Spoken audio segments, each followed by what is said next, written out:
Сәлеметсіңдер ме балалар, Шәкірт онлайн мектебі сендермен мен Аяулым Нышанбайқызы. Бүгінгі біздің өтетін тақырыбымыз балалар халық ұстазы деп аталады. Сабағымыздың мақсаты нақты ақпаратты сөйлеуде пайдаланасың және сызбаға түсіресің.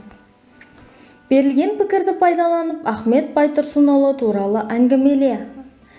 Әр қайсы өз пікірлерін айтып кеткен екен, Мұхтар Әуезов, Сәкен Сейфуллин, Зейнолла Қабдолов, Рабиға Сыздық аталарымыз.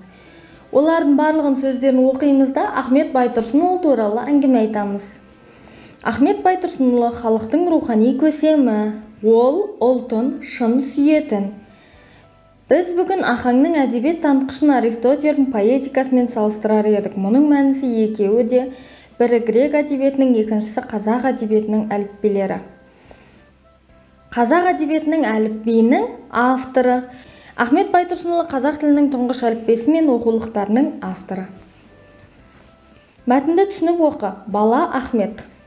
Ахмет шыр етіп жарық дүниеге келген Сарытүбек жердің шеті дерлік бір түкпір. Ахмет шыр етіп жарық дүниеге келген Сарытүбек жердің шеті дерлік бір түкпір. Ақкөл атты көлі бар. Сол сайын далада дүниеге нәресте келді. Алтын Ахмет деп қойған, бала өсіп жатты, қабілетті болып өсті. Айтқанды қағып алады, зерделі бала. Ол өз бетінше сан алуан кітаптар оқиды, әдебиетпен айналысады. Ахметтің дамып өсуіне Торғай өңіріндегі ақындық мектебі де әсер етті.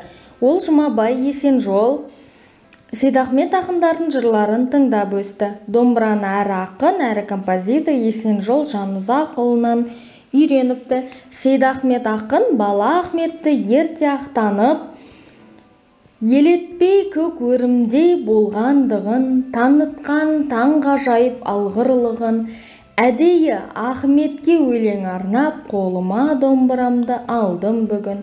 Бақ қонды оннан жаңа асқанында, асарсың өнердің сан асқарында, жарқырап әлі бір күн тұрарсың сен, жұлдыз боп қазағымның аспанында деген екен.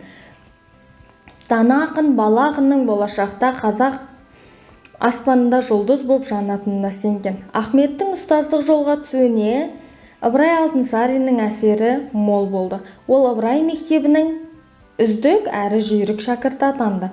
Ұлы ұстаз қалдырған өнеге мен тәлімді көрді, оған еліктеді. Қоғабай Сәрсекеев ұлт ұстазы кітабынан. Көк өрімдей дегеніміз балалар жап-жасы еманын білдіреді. Мәтінге сүйеніп, бала Ахметті сипатта. Бала Ахмет бірден қағып алатын, өте қағылез, сабақты жақсы оқитын, әрі жұлдыз болып жанатын адам болған екен.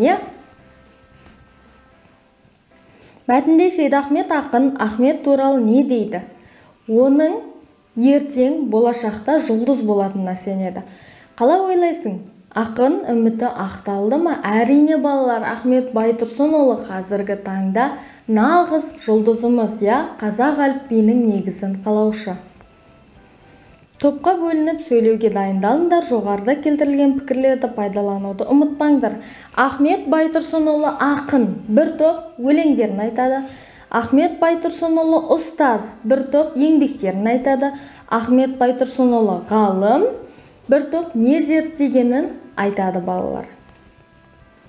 Ахмет Байтұрсынұлы туралы білгеніңді сызбаға түсір.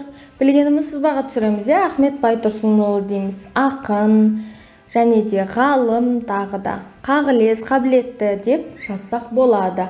Қазақ әліпбиінің авторы деп жазып қойсақ болады.